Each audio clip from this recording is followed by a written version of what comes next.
The sun was setting over Cape Haven when Sarah finally managed to breathe after hours of pretending to be happy. The wedding was over, the guests had left, and now it was just her and Ethan at North Carolina's most exclusive resort. Her high heels lay abandoned in the corner of the presidential suite, and she massaged her aching feet while watching the ocean through the panoramic window. Tired? Ethan's deep voice made her turn around. He had removed his jacket and loosened his tie, but still maintained that rigid posture that defined him. At 42, Ethan was everything the business magazines described: imposing, calculating, and absolutely unreachable. Dark hair with silver threads at his temples, gray eyes that seemed to see right through people, and a presence that commanded any room. A little, she admitted, trying not to show the nervousness that had been consuming her since they'd entered the room. It's been a long day. Ethan nodded, pouring himself a whiskey from the suite's bar.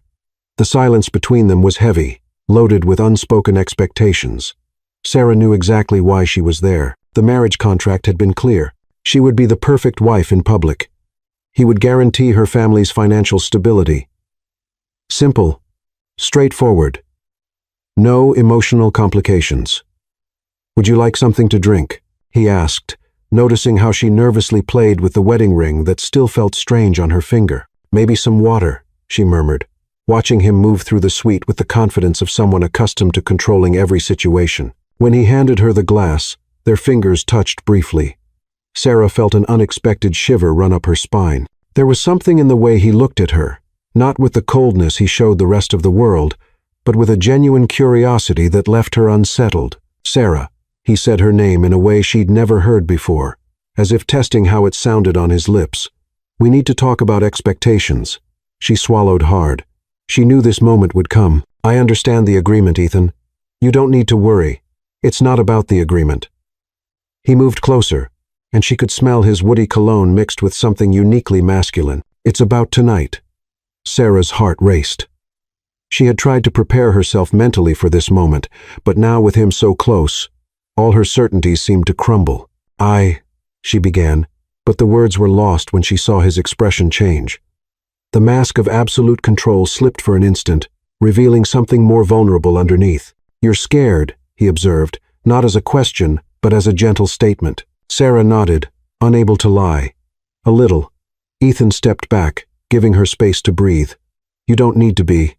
I'm not the monster they paint me as in the newspapers, at least not with you." "I know that," she said quickly, surprising herself with the conviction in her voice.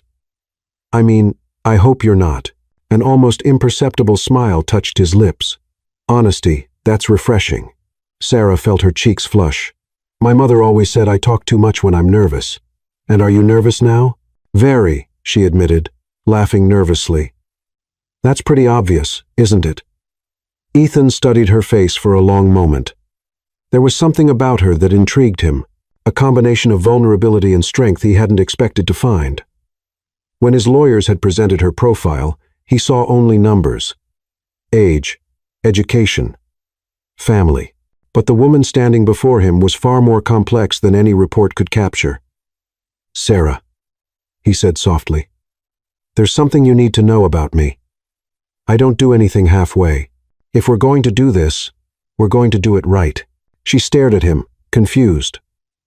"What do you mean?" "I mean that regardless of how this marriage started, while we're together, you will be respected, protected, cared for." He paused, his gray eyes intensifying. "I would never force a woman to do something she didn't want to do." The relief Sarah felt was so intense her legs almost gave out. She had spent weeks imagining terrible scenarios, fearing he would be cruel or indifferent. But there was something in the way he spoke, in the sincerity in his eyes, that reassured her. "Thank you," she whispered. "That means a lot to me." "There's one more thing," he said, hesitating for the first time since she'd known him. I don't have much practice at being gentle. My life has been about business, contracts, strategies. This," he gestured between them, "is new for me, too." Sarah blinked, surprised by the unexpected vulnerability. The powerful man who commanded business empires was admitting uncertainty, and that made him infinitely more human in her eyes. "Maybe we can figure it out together," she suggested timidly. Something changed in Ethan's expression at that moment. The tension in his shoulders eased, and when he looked at her again, there was a warmth that hadn't been there before. "Yes," he agreed. Maybe we can. The silence that followed was different, less charged with anxiety and more full of possibilities. Sarah felt she had crossed some kind of invisible line, moving from the territory of fear into something she couldn't name yet.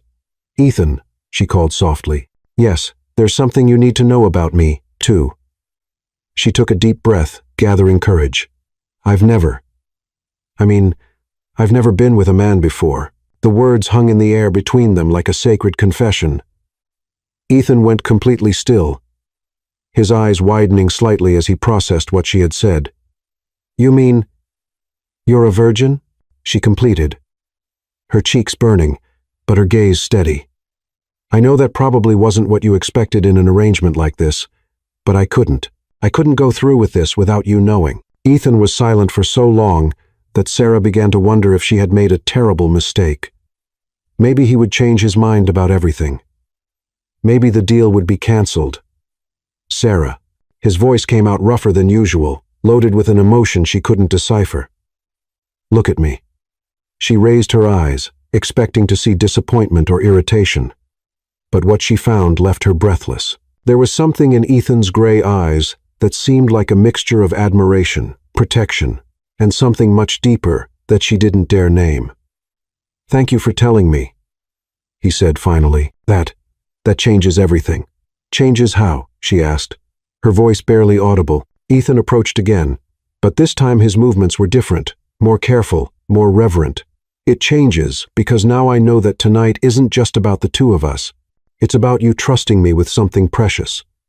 And in that moment, as the ocean whispered outside and the stars began to appear in Cape Haven's sky, Sarah felt something shifting inside her. The cold, calculating man she had feared had disappeared, replaced by someone who looked at her as if she were the most valuable thing he had ever found. But as the night deepened around them, one question remained in the air, unspoken, but present in every look they exchanged. What would happen when the sun rose and they had to return to the real world, where contracts mattered more than budding feelings? Breakfast on the resort terrace should have been romantic. The ocean view was breathtaking. The morning breeze carried the salty scent of the sea, and golden rays of sunlight danced on the crystal-clear water. But the tension between Ethan and Sarah was so thick it could be cut with a knife.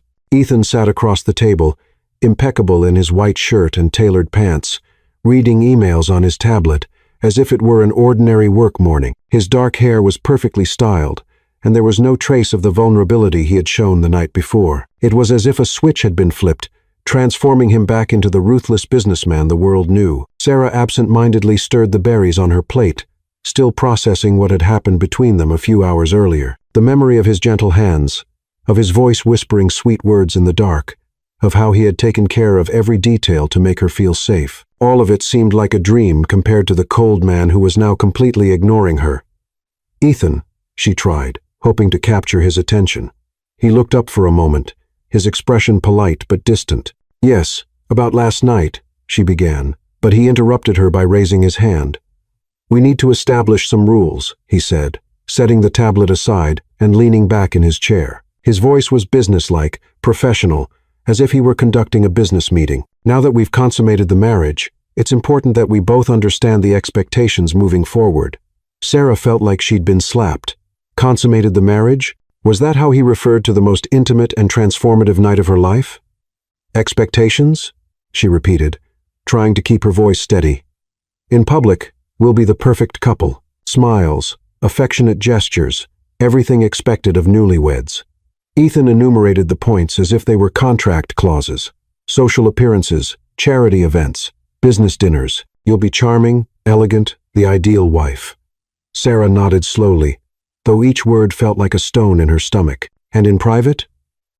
In private, we maintain our distance. The answer came quickly. Definitively. Separate rooms. Separate lives. What happened yesterday was necessary to validate the marriage, but it doesn't need to happen again. The silence that followed was deafening. Sarah felt her cheeks burning with humiliation and anger. How could he reduce something so beautiful and meaningful to mere validation? I see, she said finally, surprising herself with the coldness in her own voice. So, I'm just a very well-paid employee. Ethan looked at her sharply, something dangerous glinting in his gray eyes. You're being dramatic. Dramatic. Sarah stood up abruptly, the chair scraping against the stone floor. You treated me like I was something precious last night, and this morning you're telling me it was just business. If that's not reason for drama, I don't know what island, Sarah. His voice carried a warning tone that she chose to ignore. Number. She planted her hands on the table, leaning toward him. You can't just erase what happened between us. You can't pretend you didn't feel anything. For a moment, Ethan's mask slipped. She saw the internal struggle in his eyes, the way his jaw tightened, how his fists clenched around the napkin. But when he spoke again, his voice was perfectly controlled. What I felt or didn't feel is irrelevant. This is a business arrangement, Sarah. The sooner you accept that, the better for both of us. The wound was so deep she almost staggered. But instead of crying or begging, something stronger awakened within her. Pride, determination, an absolute refusal to be reduced to a mere object in his power game. Fine, she said, straightening her shoulders. If that's how you want to play it, then let's play. Ethan raised an eyebrow, clearly not expecting this reaction. What do you mean? I mean, you're going to get exactly what you asked for. A perfect wife in public, distant in private, but don't expect me to be grateful for it. She grabbed her purse and headed for the terrace door. When do you want to go back to Asheville? Our flight leaves at 3, he replied, visibly uncomfortable with the sudden change in her behavior. Perfect. I'll spend the morning at the spa. I need to prepare for my new role. She paused at the door, turning to face him. By the way, Ethan, you can pretend last night didn't mean anything, but we both know you're lying. The question is why? With that, she left, leaving him alone on the terrace with his thoughts and the uncomfortable feeling that he had just lost something important without even understanding what it was. The next few hours passed in a careful dance of mutual avoidance. Sarah spent the morning at the spa, letting professional masseuses relieve the tension in her muscles while her mind worked furiously. She wasn't stupid. She knew there was something more behind Ethan's behavior. Men didn't change from hot to cold without a reason. When they met in the lobby for checkout, she looked impeccable. Navy blue midi dress, hair pulled back in an elegant chignon, makeup subtle but perfect. The ideal trophy wife, exactly as he had requested. You look beautiful, Ethan said automatically, but there was something in his voice that suggested the words had escaped before he could censor them. Thank you, she replied politely, as if speaking to a stranger. Shall we? The flight back to Asheville was tense. They sat in Ethan's private jet like two polite acquaintances, exchanging occasional pleasantries while he worked, and she pretended to read a magazine. But beneath the polished surface, an electric current ran through the space between them. Ethan found himself watching her from the corner of his eye, noticing how she bit her lower lip when she was thoughtful, how her fingers drummed nervously against the leather armrest. There were moments when he opened his mouth to say something, apologize perhaps, or explain. But then he remembered why he had imposed those rules in the first place. Sarah, for her part, was hyper-aware of his every movement. When he got up to get water, she noticed how the muscles in his back moved under his shirt. When he ran his hand through his hair in frustration over some email, she remembered how she had felt those same fingers on her skin the night before. Are you okay? He asked when he noticed she had become very quiet. Perfectly fine, she replied with a smile that didn't reach her eyes. Just thinking about my new role. I want to make sure I exceed expectations. There was something in the way she said it that made Ethan shift uncomfortably in his seat. He had gotten what he wanted. Distance, control, boundaries. So why did he feel like he had just made the biggest mistake of his life? When they landed in Asheville, the reality of their new life hit them full force. The limousine took them through the city to Ethan's mountain property, an imposing mansion that dominated the valley below like a modern castle. It was impressive, intimidating, and completely lifeless. Welcome home, Ethan said as they climbed the marble steps of the main entrance. Home. The word sounded strange coming from him, as if he didn't really believe in it himself. Sarah looked around the entrance hall. High ceilings, contemporary art on the walls, everything impeccably decorated and absolutely impersonal. Mrs. Lee will show you to your room, Ethan said, gesturing to an elegant Asian woman who had appeared as if materialized from thin air. She takes care of the house. If you need anything, you can ask her. Is my room far from yours? Sarah asked, and there was an edge in her voice that made his expression harden.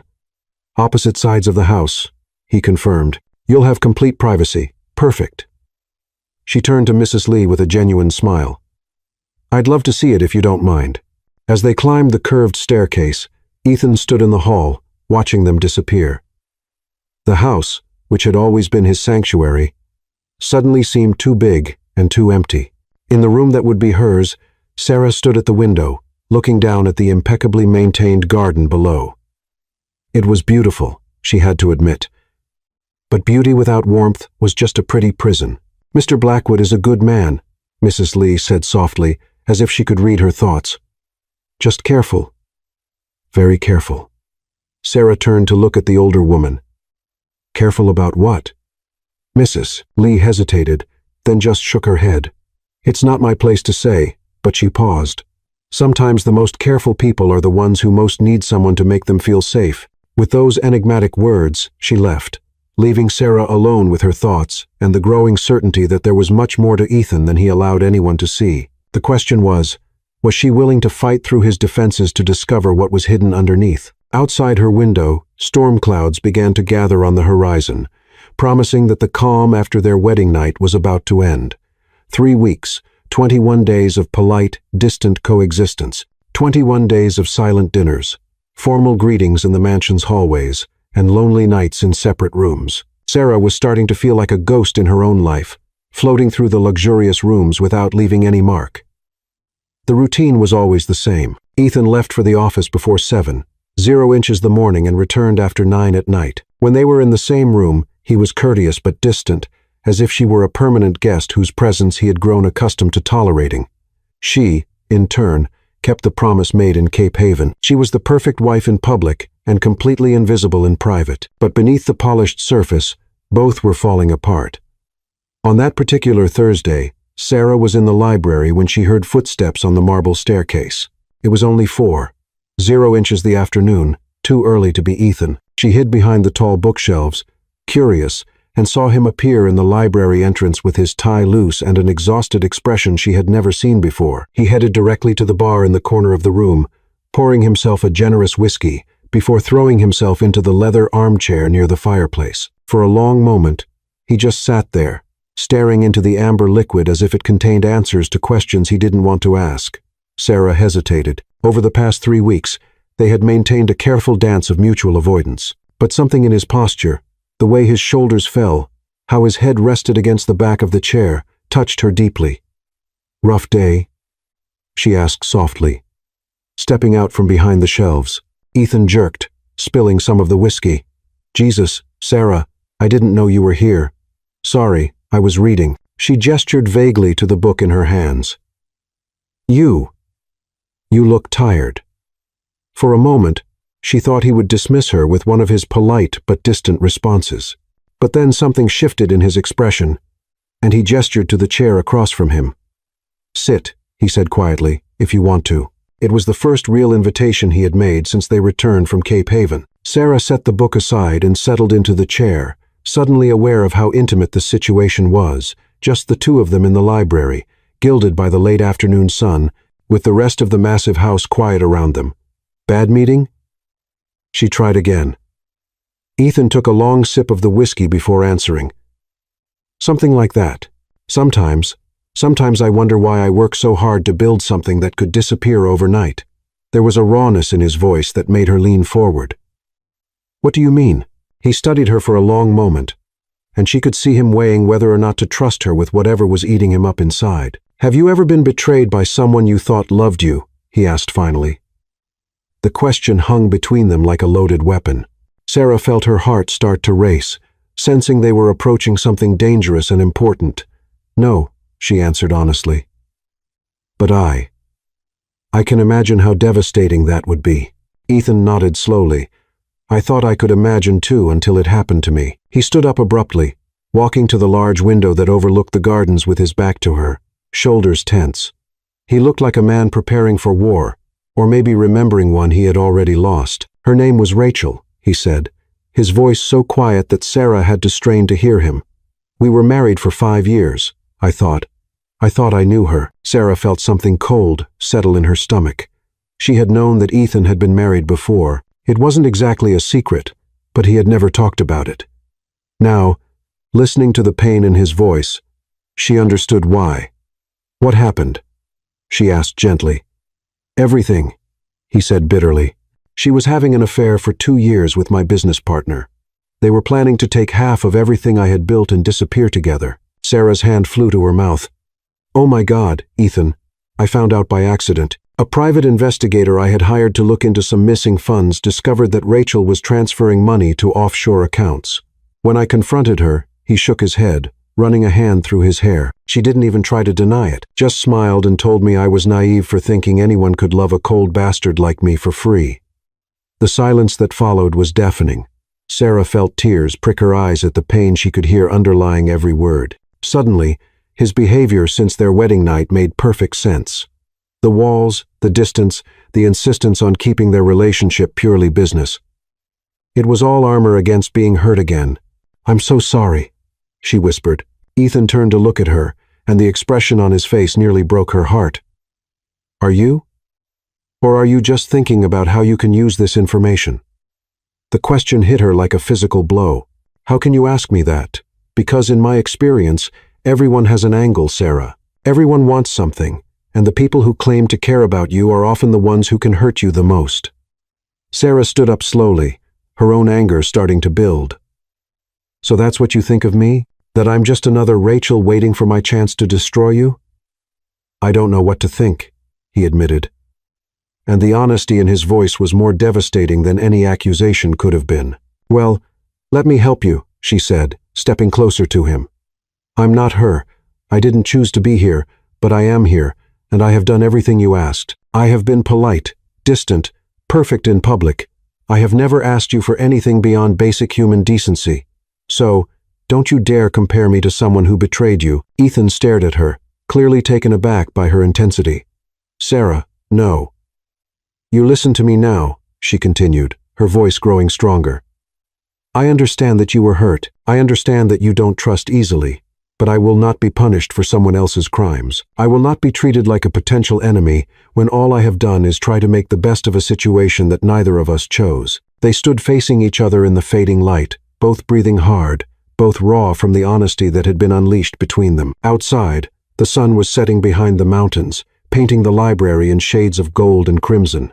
"She took everything," Ethan said finally, his voice broken. 5 years of my life, half my fortune, and worst of all, she made me believe that I was incapable of being loved for who I am." Sarah felt her anger drain away, replaced by something much deeper and more dangerous.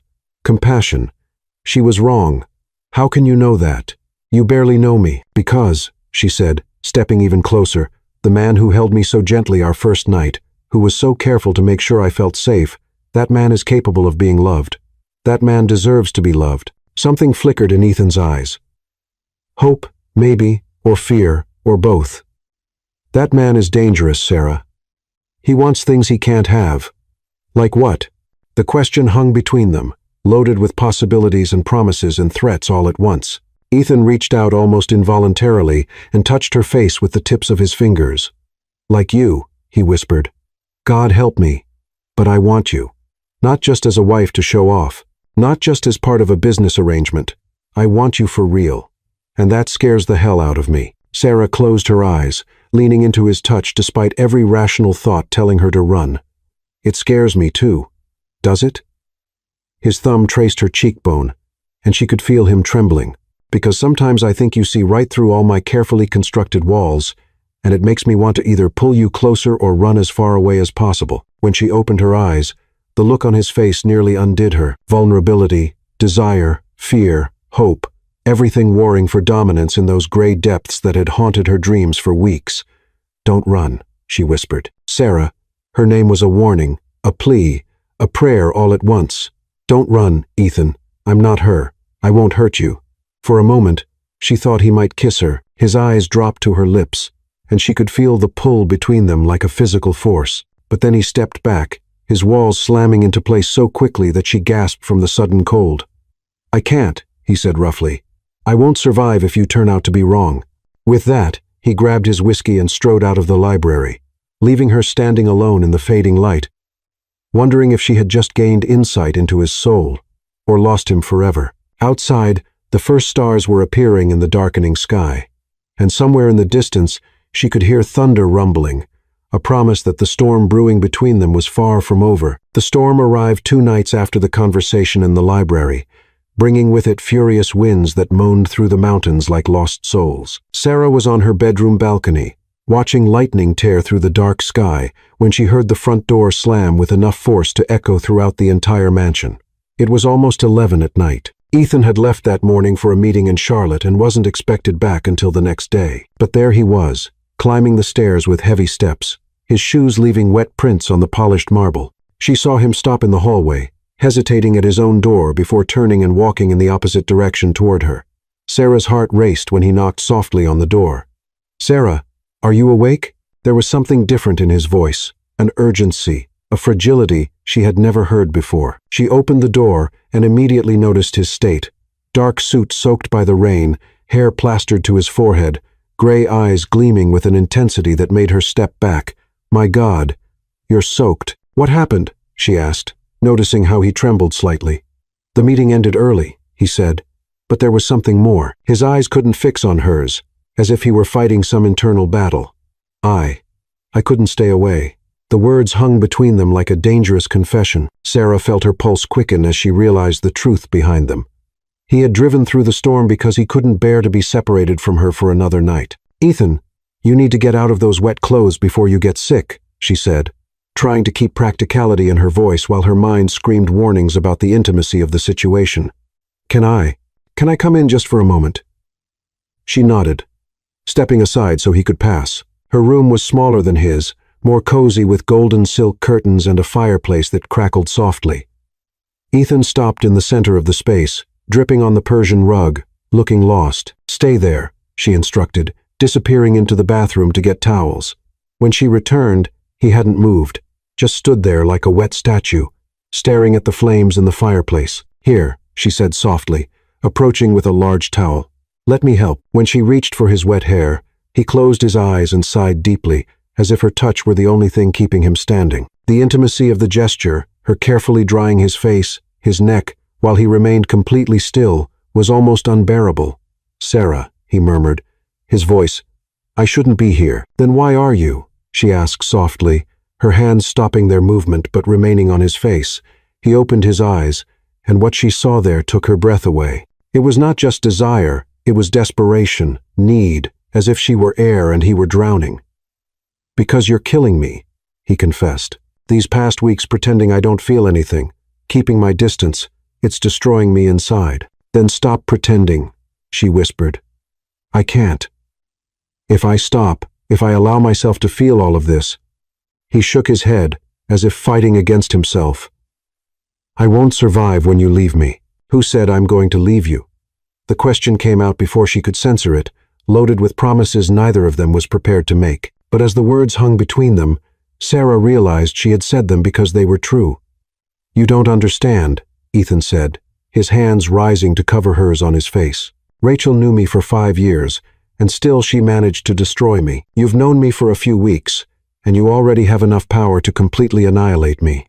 "I'm not her," Sarah said firmly, echoing the words she had said in the library. "No, you're not," he agreed, his thumbs tracing her cheekbones. "You're worse. She wanted my money, my status. You see me, the real man behind all the armor, and somehow you still haven't run." Lightning illuminated the room, followed by thunder that made the windows shake. The storm was getting stronger, but neither of them noticed. They were lost in each other in the charged space between them that pulsed with unspoken possibilities. "Maybe I'm not running because I don't want to," she said, her voice barely audible above the sound of rain beating against the windows. Something broke in Ethan's expression at that moment. Years of careful control, of walls built brick by brick, of refusing to trust. Everything crumbled before the simple sincerity in her voice. "Sarah," he whispered, her name like a prayer on his lips. She saw the exact moment he surrendered. His hands slid from hers to her waist, pulling her closer with a gentleness that contrasted with the intensity in his eyes. She could feel the warmth of his body through his wet shirt, could see the raindrops still glistening on his eyelashes. "May I continue?" he asked, echoing the words he had whispered in Cape Haven, but this time loaded with so much more weight. This time he wasn't just asking permission to touch her, he was asking permission to surrender completely.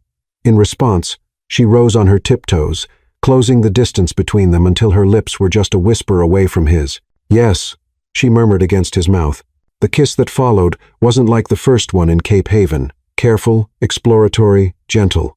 This was pure hunger, years of loneliness and pain pouring out in a moment of desperate connection. Ethan kissed her as if she were his salvation, his hands tangling in her hair, pulling her against him as if he couldn't have her close enough. Sarah melted into his arms, every nerve ending in her body coming alive as he kissed her with an intensity that made her tremble. She could feel the change in him, the walls that had been in place for so long finally crumbling, leaving only the man underneath, vulnerable and desperate for connection. When they finally broke apart, both were breathless. Ethan rested his forehead against hers, his eyes closed as if memorizing the moment. "I'm terrified," he confessed against her lips. "Me, too," she admitted, her hands rising to rest against his chest, where she could feel his heart beating wildly. "But maybe we can be afraid together." He opened his eyes then, and what she saw there took her breath away again. It was love, not the careful attraction or controlled desire she had glimpsed before, but real, deep love, terrifying in its intensity. "You have no idea what you're doing to me," he murmured, his hands tracing her face as if she were made of something precious and fragile. "Show me," she whispered, and he showed her, with trembling hands that revered every touch, with kisses that whispered promises neither dared speak aloud, with a tenderness that contrasted with the raging storm outside. When he led her to the bed, it was as if he were touching something sacred. "Are you sure?" he asked one last time, his hands framing her face in the golden light of the fireplace. "I've never been more sure of anything," she replied, and saw the last of his walls crumble completely. What happened next was more than physical.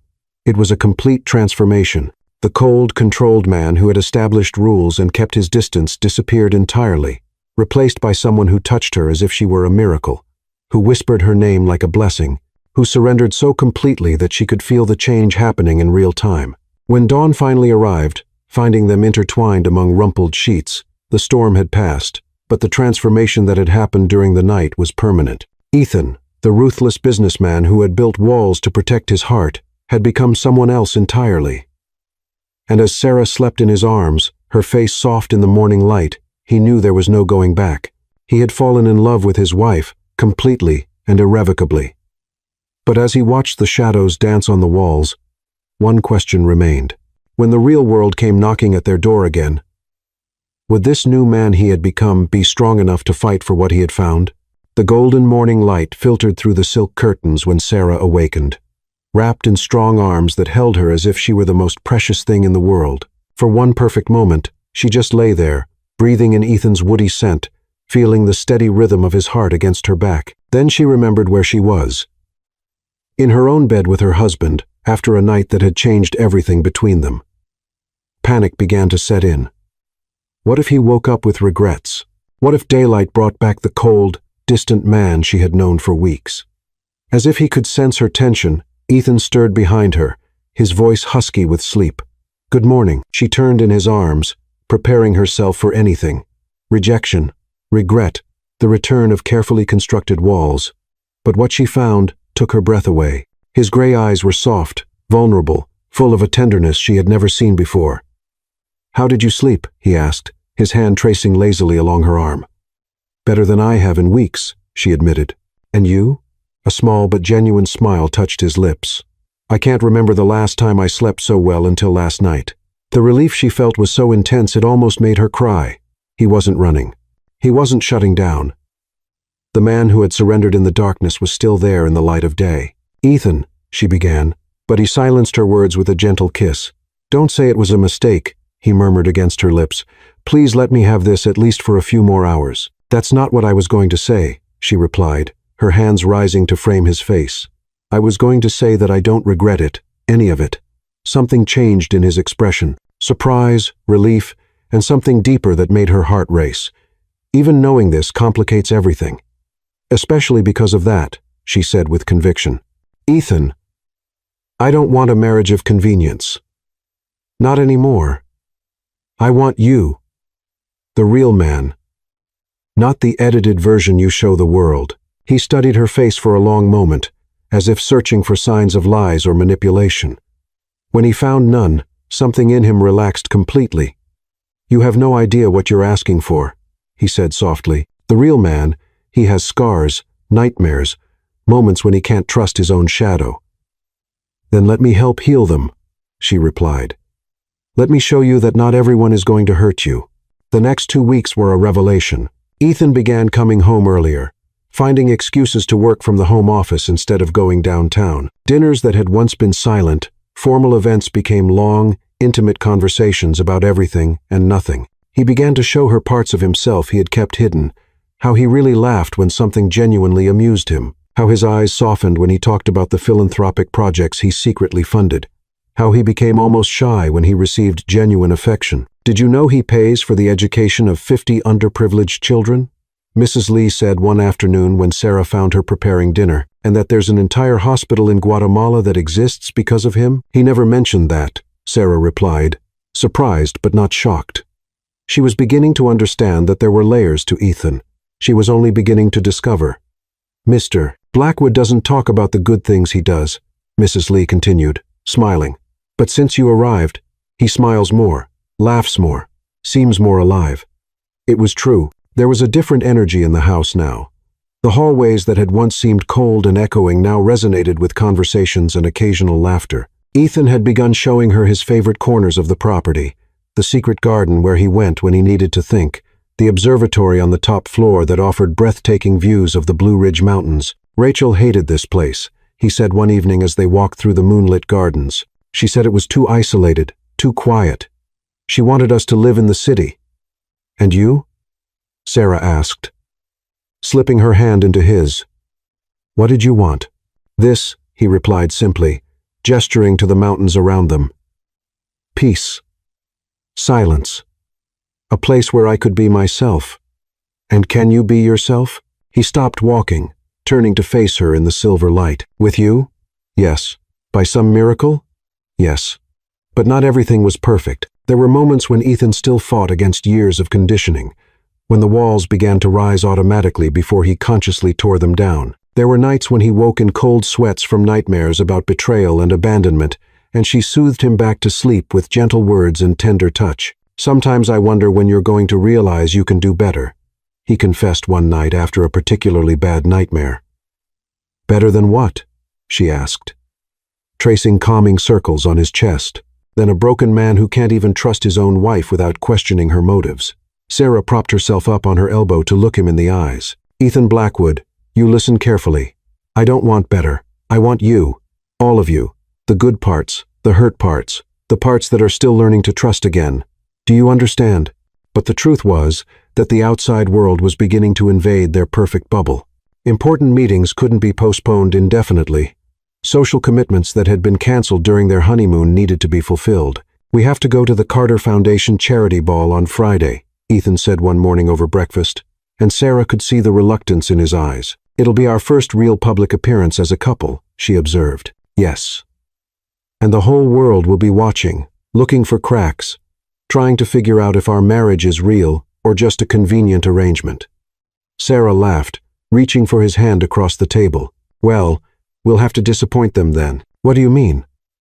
"I mean, it'll be impossible for anyone looking at us to doubt that we're completely in love with each other." The word love hung between them like a confession. Neither had said it out loud yet, though it was obvious to any casual observer. Ethan squeezed her hand, his eyes intensifying. "We are, aren't we?" he said softly. "In love, hopelessly," she confirmed, feeling her heart race at the admission. "Good," he said, bringing her hand to his lips to kiss her fingers, "because I plan to spend the rest of my life proving you made the right choice." But even as they exchanged promises over coffee and morning light, neither of them knew that forces were already moving to test those promises in ways they couldn't imagine. In an office across town, documents were being prepared, phone calls were being made, and a woman with perfectly styled blonde hair and a smile that didn't reach her eyes was making plans that threatened to destroy everything Ethan and Sarah had built. But for now, in the mountain mansion, where love had finally found a home, they had peace. And sometimes in life's most precious moments, peace is enough to make anyone believe that happy endings are possible. The question was, when the storm came and it would come, would this newfound love be strong enough to survive? Sarah stared at the pregnancy test in her trembling hands for the third time in 5 minutes, as if the 2 pink lines might magically disappear if she wished hard enough. But they remained stubbornly visible, an unmistakable declaration that would change everything. Pregnant. She was pregnant. Sitting on the cold marble floor of the master suite bathroom, she had moved into Ethan's room 2 weeks earlier. She tried to process the enormity of the situation. It wasn't that they hadn't been careful, but apparently not every precaution was foolproof. The sound of the front door closing echoed through the house. Ethan was home earlier than usual, probably eager to continue the conversation they had started at breakfast about expanding his charitable foundation. How could she tell him this? How would he react? "Sarah, where are you?" His voice echoed up the stairs. "Up here," she called back, her voice sounding strangely normal to her own ears. "I'll be down in a minute." She hid the test in the vanity drawer along with the box, deciding she needed time to find the right words. But when she went downstairs and saw Ethan in the living room, removing his tie with that soft smile he reserved only for her, guilt hit her like a punch. "How was your day?" he asked, approaching to kiss her gently. It was a ritual they had developed, these small moments of reconnection when he came home. "It was interesting," she said, trying to keep her voice casual as she stepped away from his arms. If he touched her now, if she melted into his embrace, as she always did, she would end up telling him everything before she was ready. Ethan noticed the change immediately. His gray eyes narrowed slightly, reading the nuances of her behavior with the precision of someone who had learned to study her every expression. "Did something happen?" he asked, his voice carrying that caution that still appeared when he sensed something might be wrong between them. "Not exactly," Sarah replied, walking to the window overlooking the gardens. "Ethan, can I ask you a hypothetical question?" He joined her at the window, but maintained a careful distance. "Of course. What do you think about children?" The question seemed to catch him completely off guard. He blinked as if processing not just the words, but all the implications behind them. "Children," he repeated slowly. "You mean in general? Or for us? Have you ever thought about having kids?" Ethan was quiet for a long moment, looking out at the gardens where the afternoon light created golden shadows. "With Rachel, we talked about it sometimes. It was more of an expectation than a real desire. You know, part of the perfect life plan she had mapped out." Sarah felt her stomach clench. And now he turned to look at her, and there was something vulnerable in his expression. "Honestly, I never allowed myself to think about it. After the divorce, the idea of bringing a child into this world, of being responsible for shaping them, it terrified me. Why? Because what if I was like my father?" The admission came out so low she almost didn't hear it. Cold, distant, more concerned with business than family. What if I didn't know how to love a child the way they deserve? Sarah's heart broke a little. "Ethan, you're not like that. The man I know who holds me when I have nightmares, who remembers how I like my coffee, who cares so much about strangers' happiness that he funds entire schools, that man would be an incredible father." Ethan studied her with growing care. "Why are we talking about this, Sarah?" She took a deep breath, knowing the moment of truth had arrived. "Because I took a test today." The silence that followed was deafening. Sarah watched as the words registered, saw the exact moment when their full meaning hit him. Ethan went completely still, his eyes widening, his face paling slightly. "A test," he repeated, his voice barely above a whisper. "2 lines," she confirmed, her own hands shaking now. "I'm pregnant, Ethan." For a moment that seemed like eternity, he just stared at her.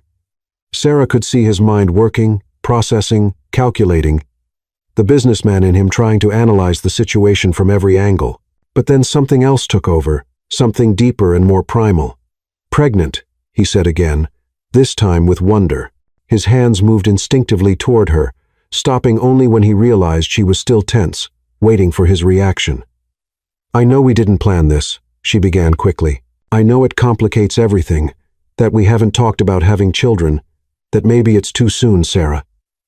His voice cut through her words, firm but gentle. "Stop." She stopped, biting her lower lip as she waited for the verdict that would change everything. "You're scared," he observed, not as a question, but as a statement. "Why are you scared?" "Because—" She swallowed hard. "I don't know how you feel about this. I don't know if you want this.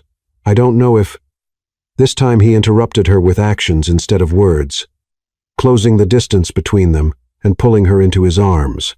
When he spoke, his voice was thick with emotion. "You think I wouldn't want this? You think I wouldn't want a family with the woman I love?" "I didn't know," she whispered against his chest. "You never talked about wanting children, because I never knew I wanted them until now." He pulled back slightly so he could look into her eyes.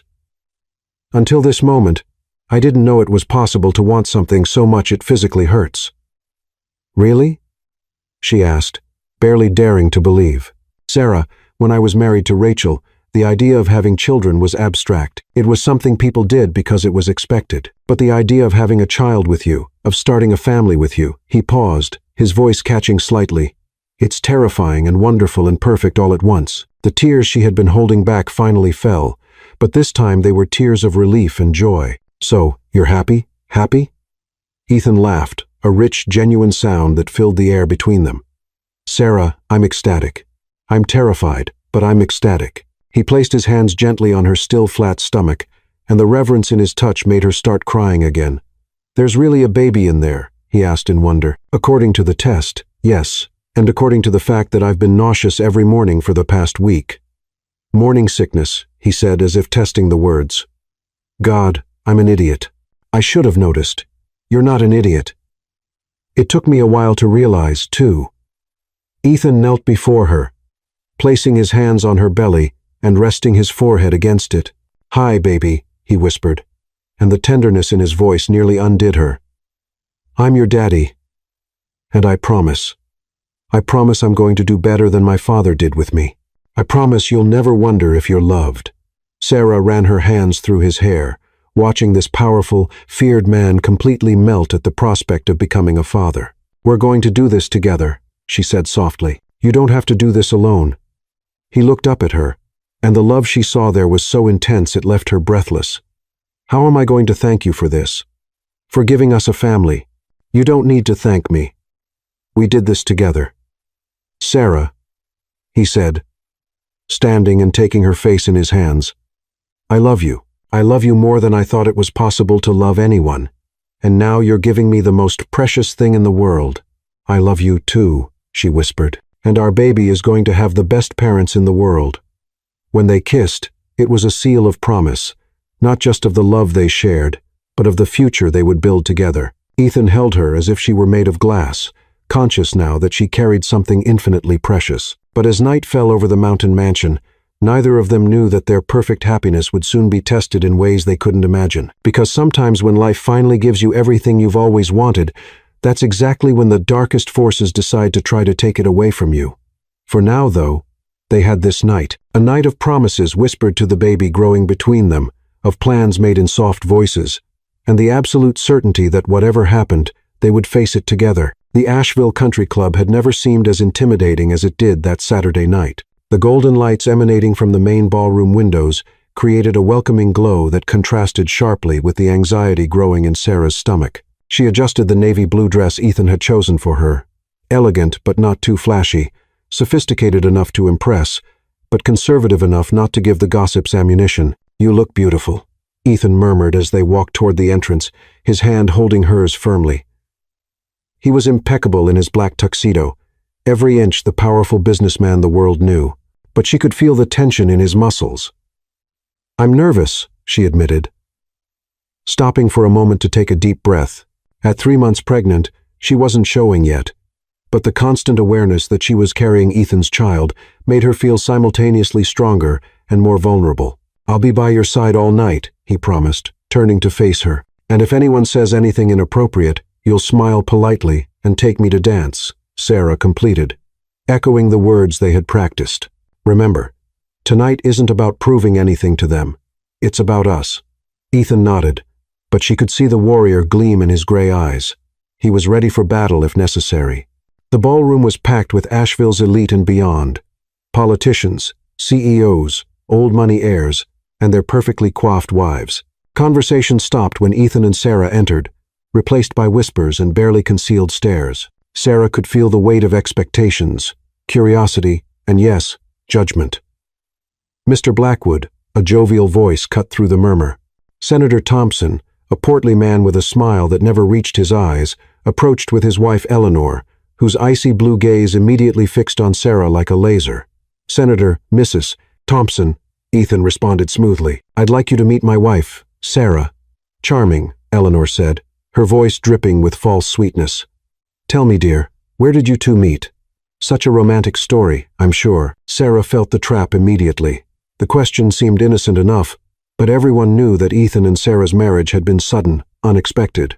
Any answer she gave would be dissected and analyzed. "Actually, we met through mutual friends," Sarah said calmly. "Sometimes the best things happen when you least expect them."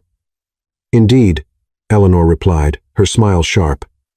"And such a quick courtship. You must have swept him off his feet immediately."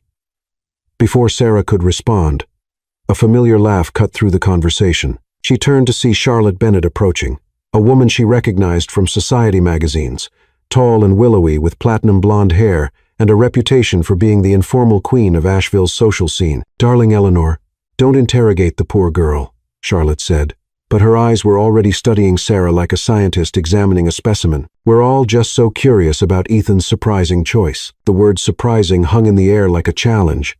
Sarah felt her cheeks warm, but before she could respond, Ethan's arm tightened around her waist. "Surprising how?" he asked, his voice deceptively casual, but carrying an edge everyone recognized. "Oh, don't be defensive, Ethan," Charlotte laughed. "It's just that we expected, well, someone more like Rachel. Established, connected, someone from our world." The implication was clear. Sarah didn't belong. She wasn't good enough. She was an interloper who had somehow tricked her way into their exclusive circle. "I see," Ethan said coldly. "And what exactly is our world, Charlotte?" But before Charlotte could answer, another voice joined the conversation. "I think what Charlotte means," said Thomas Carter, the event's host, "is that you've always been so private about your personal life. This marriage came as such a surprise to all of us. As did my divorce," Ethan pointed out. "I wasn't aware that I needed approval from a committee for my personal decisions." The tension was becoming palpable. Other guests were starting to edge closer, sensing drama. Sarah realized that this was exactly what they had wanted to avoid, a public confrontation that would give the gossip mill food for months. "Ethan," she said quietly, placing a gentle hand on his arm, "would you like to dance?" For a moment, she thought he might refuse, might continue this verbal sparring match that could only end badly. But then he looked down at her, and something in her calm demeanor seemed to ground him. "I'd love to," he said, offering her his arm. As they made their way to the dance floor, she could hear Charlotte's voice behind them. "Well, she certainly has him trained already." The comment was designed to carry, to wound. Sarah felt her spine stiffen, but she kept walking. On the dance floor, Ethan pulled her into his arms, and for a moment, the rest of the room faded away. "I should have said something," he murmured in her ear as they swayed to the music. "Should have put them in their place." "You did exactly what you needed to do," she replied. "You showed them that I matter more to you than their opinions. You do. God, Sarah, you matter more to me than anything." They danced in comfortable silence for a few minutes, lost in each other, despite being surrounded by people who clearly wanted them to fail. But when the song ended, reality crashed back. "Excuse me," a sharp voice cut through their moment. Eleanor Thompson had approached, flanked by two other women Sarah didn't recognize. "I hope you don't mind me asking, but there are some rumors circulating." "What kind of rumors?" Ethan asked, his voice dangerous. "About your getting married so quickly. Some people are saying—" Eleanor's smile was predatory now. "Well, they're saying maybe there was a reason for the rush." The implication was clear and cruel. They were suggesting that Sarah had trapped Ethan with a pregnancy, that she was nothing more than a gold digger who had gotten lucky. Sarah felt the familiar surge of anger, but this time it was different. This time it wasn't just about her. It was about her family, her unborn child, and the life she and Ethan were building together. "You're absolutely right," she said, stepping forward with a smile that was all teeth. There was a reason for the rush. Eleanor's eyes lit up with triumph, clearly thinking she had gotten the confession she was fishing for. "You see," Sarah continued, her voice carrying clearly through the room, "when you find someone who loves you completely, who sees you for who you really are, and accepts all of it, the good, the bad, the complicated, you don't waste time with games. You don't wait for some arbitrary timeline that makes other people comfortable. You grab hold of that love with both hands because you know it's rare. She turned to look at Ethan, and the love in her eyes was so obvious that even the most cynical observer couldn't doubt it. My husband, she continued. The word carrying pride and possessiveness could have married anyone.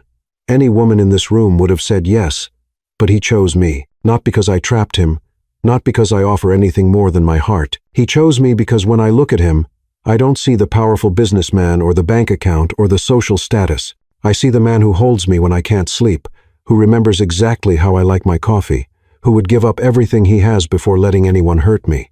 The room had gone completely quiet. Every conversation had stopped. Every eye was on them. So yes, Sarah said, turning back to Eleanor with a smile that was pure steel, there was a reason for the rush. The reason is that when you find true love, only a fool lets it slip away. For a moment that seemed like eternity, nobody spoke. Then slowly, someone started to clap. Then, another person. Within seconds, half the room was applauding. Ethan stared at his wife in complete awe.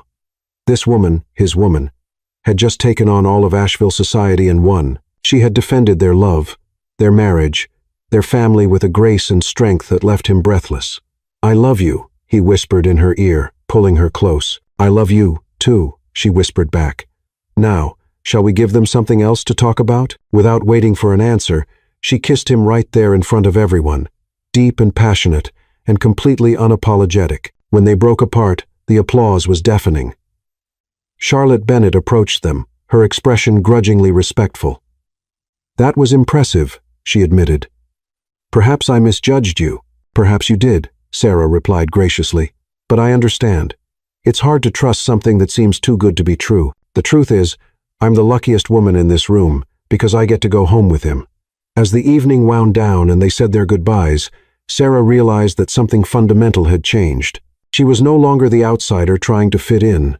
She was Ethan's wife, carrying his child, and she had proven that she belonged wherever she chose to stand. You were magnificent tonight, Ethan told her as they drove home through the mountain roads. I have never been more proud to be standing beside anyone. We are a team, she said simply. That's what marriage means. We face the world together always, he asked.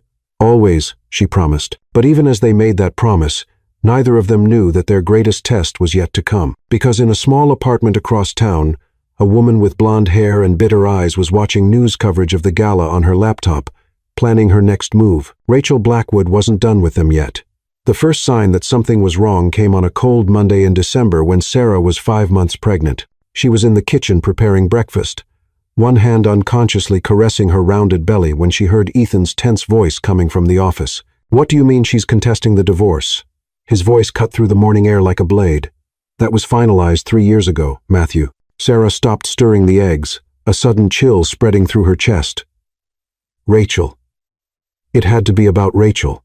I don't care what lawyer she hired, Ethan continued, his voice growing more dangerous with each word.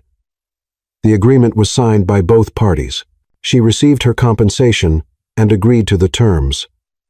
Sarah approached the office door, her heart pounding hard.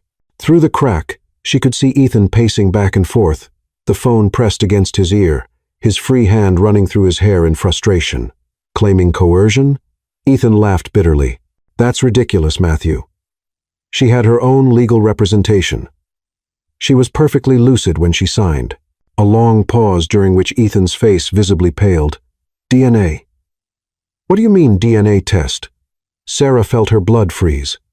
The baby? Rachel was coming after the baby that hadn't even been born yet. Find everything you can about this, Dr. Salazar, Ethan ordered coldly. And I want a meeting with our legal team this afternoon. If Rachel wants war, she'll get it. When he hung up the phone, Sarah pushed the door open gently. Ethan. He turned, and the expression on his face made her take a step back. It was the same cold mask he had worn before they fell in love, armor against the outside world.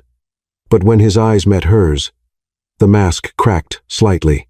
You heard, he said, not as a question. Enough. She approached carefully, as if he were a wounded animal that might flee. What does she want, Ethan? Everything. His voice was empty, defeated. She wants to annul the divorce. claiming she was coerced into signing. She wants half of everything I've built in the last 3 years. And he stopped, looking at her belly. She's questioning the baby's paternity. What? Sarah felt like the ground had disappeared beneath her feet. But that's insane. How can she? She hired a private investigator. Apparently, there are photos of you with me before our official wedding. She's claiming we were having an affair during my marriage to her. But that's a lie, Sarah exploded. We never met before our wedding day. I know that. You know that. But she has a doctor who's willing to testify that the conception dates coincide with a business trip I took to New York. A trip that, according to her, included secret meetings with you. Sarah sat heavily in the nearest chair, her hands trembling. She's fabricating evidence. Of course she is. But it'll take time and money to prove that. And meanwhile, Ethan punched the desk, making the papers jump. She got a temporary restraining order, freezing half my assets. How is that possible? Because she claimed I hid assets during the original divorce, that the marriage to you was a sham to protect my money from a possible future challenge. Sarah felt nauseous, and it wasn't morning sickness. So, she's saying our marriage is fake.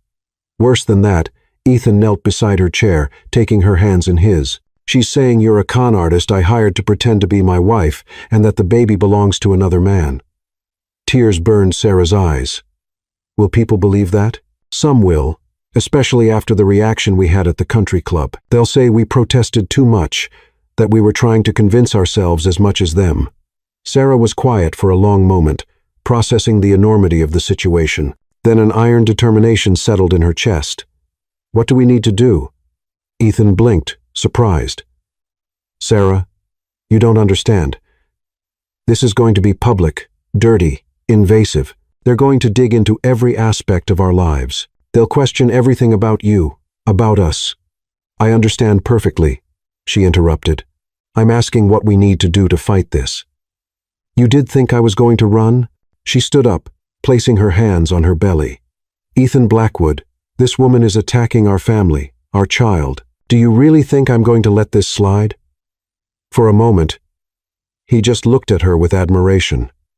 She's going to come after you with everything. She'll try to destroy your reputation, your family. Then she better be prepared for a fight, Sarah replied fiercely. Because I'm not the scared little girl who married you out of obligation. I'm your wife, the mother of your child, and nobody is going to destroy our family without going through me first. The next few weeks were a nightmare of depositions, investigations, and sensational headlines. Blackwood heir and paternity scandal screamed the tabloids. Fake marriage or true love, speculated the magazines. Rachel appeared on every talk show that would have her, always impeccable in her designer suits, crying perfectly timed tears as she told her story of betrayal and abandonment. I loved Ethan with all my heart, she sobbed to a sympathetic host. And to find out he was having an affair during our marriage, that he used this girl to hide his assets from me. It's devastating. Sarah watched it all from home, her fury growing with each well-crafted lie. Ethan tried to make her stop watching, but she refused. I need to know what she's saying, she insisted. I need to understand how she's building her version of the story. This is only hurting you. What's hurting me is that people believe her, Sarah shot back. That they think our love is a sham. The situation worsened when Rachel's investigator presented photographs that supposedly showed Sarah in New York months before their wedding. The photos were blurry, clearly manipulated, but convincing enough to create doubt. How did she get these photos? Sarah asked Ethan's lawyer during a tense meeting. They're probably of a woman who looks like you, Matthew replied wearily. Or they were digitally altered. But it'll take time to prove that. Time we don't have, Ethan murmured. The jury of public opinion is already deciding. That's when Mrs. Lee appeared at the conference room door, looking troubled. Sorry to interrupt, she said, but there are reporters at the front door. And, she hesitated, I got a strange call today. Someone offering money for information about the family. Ethan stood up abruptly. How much? $50,000. For anything that proves your marriage is fake. The silence that followed was heavy as lead. Sarah felt a sudden tightness in her stomach. Not physical pain, but the crushing weight of what they were facing. This isn't going to end, is it? She asked softly. It will, Ethan said with iron determination. because we're going to fight with everything we have. And when we're done, Rachel will regret trying to destroy our family." But that night, as they lay in bed, Sarah turned to him in the darkness. "Ethan," she whispered, "are you sure it's worth it? All this suffering, all this exposure. Maybe it would be better to just give her what she wants." "Never," he replied immediately, pulling her closer. "Never, Sarah. This isn't about money. It's about our family. It's about not letting a liar destroy everything we've built." He placed his hand on her belly, where the baby was kicking gently. "This baby is mine. You are my wife, and I will fight until my last breath to protect that." But as they held each other in the darkness, neither of them knew that the worst was yet to come. Because Rachel Blackwood wasn't just trying to get the money back, she was trying to completely destroy the life of the man who had dared to find happiness without her. And she was just getting started. The day of the trial dawned gray and cold, with heavy clouds promising snow. Sarah stood in front of the bathroom mirror, adjusting the navy blue blazer that barely closed over her 7-month belly. Her hands trembled slightly as she applied lipstick, a soft rose tone that Ethan had said made her look radiant and confident. "Are you ready?" Ethan appeared behind her in the mirror, impeccable in his charcoal suit. But she could see the tension in his gray eyes, the stiffness in his shoulders that revealed how nervous he really was. "As ready as I can be," she replied, turning to face him. "You?" "I'm ready for this to be over," he said, gently pulling her into his arms. "I'm ready for us to just be us again." The courthouse was packed when they arrived. Journalists, onlookers, and those who simply wanted to see the drama unfold filled the benches. Sarah felt dozens of eyes on her as she walked down the aisle, her hand firmly intertwined with Ethan's. Rachel was already there, sitting at the plaintiff's table with studied elegance. She wore a conservative black suit and had styled her hair in a low chignon that made her look simultaneously vulnerable and professional. When her eyes met Sarah's, she smiled, a cold smile that didn't reach her eyes. "Ladies and gentlemen," Judge Harrison began, his voice echoing through the silent courtroom, "we are here to determine the validity of various claims presented by Mrs. Rachel Blackwood against her ex-husband, Ethan Blackwood, and his current wife, Sarah Blackwood." The first few hours were brutal. Rachel's lawyer, an oily man named Gregory Stone, presented his version of events with a theatricality that made Sarah's stomach turn. "Ladies and gentlemen of the jury," he declared dramatically, "you will see evidence of an elaborate conspiracy to defraud my client of her rightful claim to marital assets. You will see how Ethan Blackwood, aided by this young woman, orchestrated a fake marriage to hide assets." He pointed at Sarah with a theatrical gesture. "Look closely at this woman. Young, beautiful, conveniently pregnant at the perfect moment to solidify her position. But is the baby she carries really Ethan Blackwood's? Or is it part of an elaborate sham?" Sarah felt tears burn her eyes, but she refused to let them fall. She wouldn't give Rachel the satisfaction of seeing her break. Then it was Matthew's turn to present the defense. Tall, distinguished, with a voice that commanded respect, he stood with calm confidence. "Ladies and gentlemen of the jury," he began, "you will hear a very different story today. Not a story of conspiracy and fraud, but a story of true love that blossomed under unlikely circumstances. You will see evidence, real evidence, not speculation, that proves unequivocally that Ethan and Sarah Blackwood have a genuine marriage based on mutual love." The first day was devoted to Rachel's testimony. She cried at the right moments. Her voice trembled at appropriate times, and she painted a picture of herself as a devoted wife betrayed by the man she loved. "I knew something was wrong," she said, delicately dabbing her eyes with a tissue. "Ethan was distant, secretive. When I confronted him about his frequent trips to New York, he said it was just business, but I knew. A wife always knows." "And when did you discover Mrs. Sarah Blackwood?" Gregory asked leadingly. "It was devastating," Rachel whispered. "Seeing the photographs, knowing he was having an affair during our marriage, it was like my world fell apart. Sarah watched it all with growing horror. Rachel was convincing, almost believable. If she didn't know the truth, she might have believed the performance too. But then came Matthew's cross-examination, and everything changed. "Mrs. Blackwood," he began calmly, "you mentioned frequent business trips to New York. Do you have records of these trips?" "Well, I didn't necessarily keep detailed records." "Interesting, because our records show that Ethan Blackwood was not in New York on the dates you mentioned." In fact, he was in meetings here in Asheville with dozens of witnesses. Rachel faltered slightly. Maybe I confused the dates. Or maybe you fabricated the entire story, Matthew suggested mildly. Tell me, Mrs. Blackwood, do you know a Dr. Salazar? The color drained from Rachel's face. Not immediately. Dr. Salazar is the doctor who allegedly confirmed the conception dates to support your claims. A doctor who, incidentally, had his license revoked 3 months ago for falsifying medical records. The courtroom erupted in murmurs. Sarah felt a surge of hope for the first time in weeks. Matthew wasn't finished. And those photographs that allegedly show my client in New York, our experts determined they were digitally manipulated, using images of a different woman entirely. Each revelation was another nail in the coffin of Rachel's case. But the final blow came when Matthew called a surprise witness. I'd like to call Thomas Carter to the stand. Sarah recognized the name. He was the host of the gala, where she had defended her marriage so eloquently. He was also, apparently, a longtime friend of Ethan's. Mr. Carter, Matthew began, were you present at a dinner party at Ethan Blackwood's home in October 3 years ago? Yes, I was. And did you witness a conversation between Mr. Blackwood and his then-wife Rachel? I did. She was upset about the prenuptial agreement she had signed. She said, and I quote, "I'll find a way to get what's mine, even if I have to destroy him to get it." Rachel's face went white. Her attorney objected frantically, but the damage was done. But the moment that really sealed the case came when Ethan himself took the stand. Matthew led him through the timeline of his relationship with Sarah, asking him to describe their first meeting, their wedding night, the development of their feelings. Mr. Blackwood, Matthew said, in your own words, tell the jury about your relationship with your wife. Ethan looked directly at Sarah, and when he spoke, his voice was filled with such raw honesty that the entire courtroom fell silent.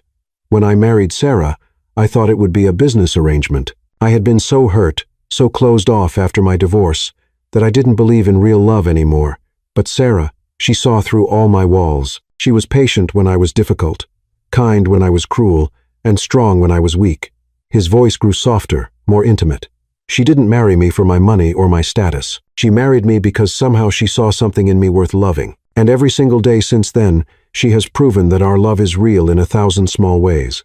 And the baby, Matthew prompted. Our baby, Ethan said, his eyes moving to Sarah's swollen belly, is the greatest gift I could ever receive. Not because it's mine biologically, although I have no doubt that it is, but because it's a symbol of the love we've built together. When Gregory tried to cross-examine Ethan to shake his story or find contradictions, Ethan remained unshakable. Every answer was consistent, heartfelt, obviously true. But the final nail in Rachel's case came from a source nobody expected. Her own investigator. Called by Matthew in a surprise move, the private investigator admitted that Rachel had offered him an additional $100,000 to create evidence when the real evidence didn't support her claims. She specifically asked me to find a woman who looked like Mrs. Blackwood and photograph her in compromising situations, he testified reluctantly. When I refused, she threatened to ruin my business. By the time closing arguments began, it was clear to everyone that Rachel's case was falling apart. But Matthew didn't take any chances. Ladies and gentlemen of the jury, he said in his final statement, you have seen a woman's scorned attempt to destroy a family out of spite and greed. You've seen fabricated evidence, bribed witnesses, and calculated lies. But you have also seen something beautiful. Genuine love between two people who found each other against all odds. He gestured to Ethan and Sarah. Look at them. Really look at them. Do you see actors playing roles? Or do you see a husband and wife who are facing the biggest challenge of their lives together with unwavering support for each other? The jury deliberated for less than 2 hours. When they returned, the foreman stood with the verdict. In the matter of Rachel Blackwood versus Ethan Blackwood, we find for the defendant on all counts. Furthermore, we recommend that Mrs. Rachel Blackwood be held liable for court costs and damages in the amount of $2 million.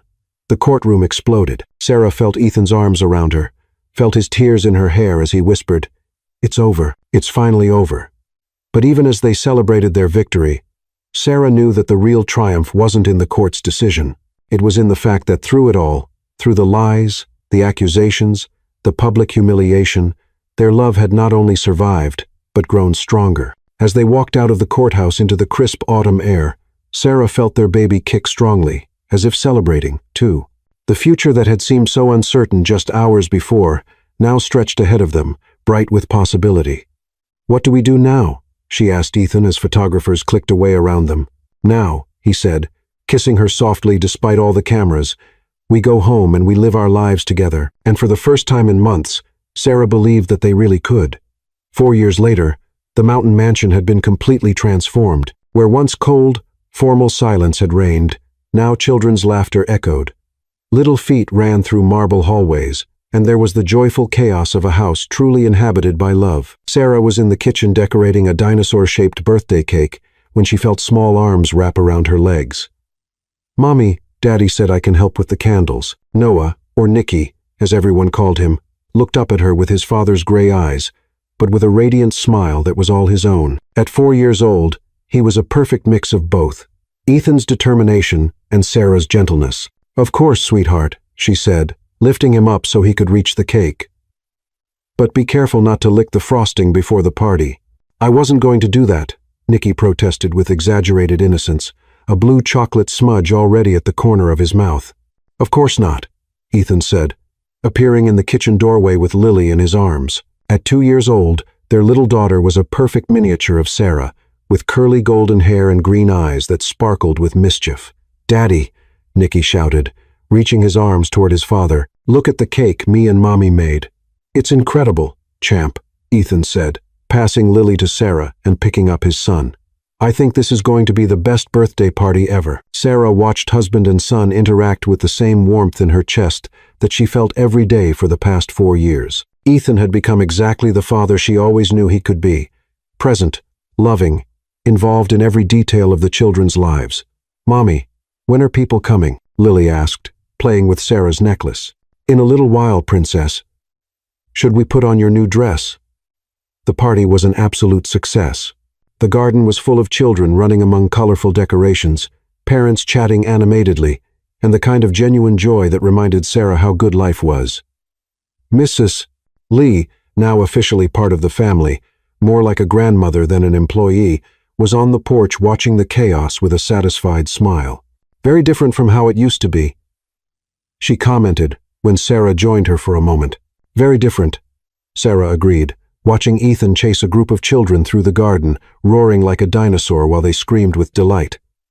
"Sometimes I can barely remember how we used to be. You were two people afraid to love," Mrs. Lee said wisely. "Now you're a family." Later, after the guests had gone home and the children were tucked into bed, Ethan and Sarah found themselves alone on the porch, watching the stars appear in the clear mountain sky. "Happy?" Ethan asked, pulling her closer. "Incredibly," she replied, snuggling into his arms. "You?" "Happier than I ever thought possible," he admitted. "Sometimes I still can't believe all this is real." "It's real," she assured him, gently kissing his neck. "Our life, our family, our love. It's all real." They stayed in comfortable silence for a moment, just enjoying the peace of the moment. Then Sarah took a deep breath, knowing it was time to share the news she had kept all day. "Ethan," she said softly, "I have something to tell you." "What is it?" he asked, but there was something in his tone that suggested he already suspected. "Well," she turned in his arms so she could see his face, "remember when you said our family was complete?" His eyes widened slightly. "Sarah, it seems it wasn't as complete as we thought," she said with a smile that lit up her entire face. "I'm pregnant again." For a moment, Ethan was completely still. Then, slowly, a smile spread across his face. The same smile she had fallen in love with years ago, but now loaded with 4 years of shared happiness. "Really?" he whispered. "Really. 8 weeks." Ethan swept her up in his arms and spun her around, both of them laughing like teenagers. When he set her back down, his eyes were shining with unshed tears. "God, Sarah, how do you keep giving me everything I always wanted but never knew I needed?" "Because that's what people who love each other do," she replied simply. "They build a life together, one surprise at a time." "Nicky and Lily are going to be thrilled," he said, his hands moving instinctively to her still, flat belly. "Or they'll be terribly jealous," Sarah laughed. Either way, we'll figure it out together. Oh, together, Ethan repeated, and the word carried all the weight of a promise kept through years of joys and challenges.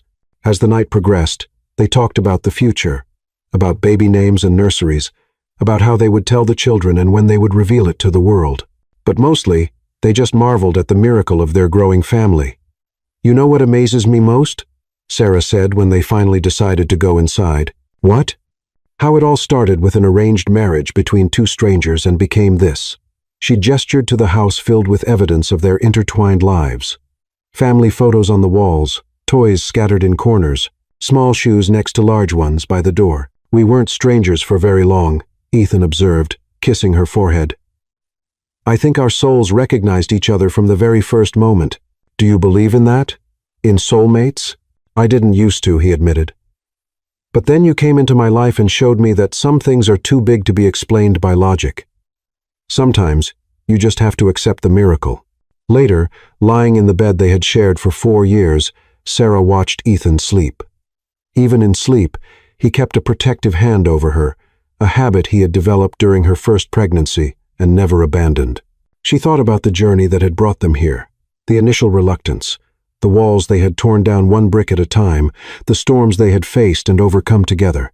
She thought about Rachel, who had tried to destroy what they had built, only to discover that true love couldn't be broken by lies or greed. Most importantly, she thought about the future that stretched ahead of them. Decades of shared mornings, birthdays and graduations, small daily joys, and big life milestones. A life built not on contracts or convenience, but on the solid foundation of genuine love and mutual commitment.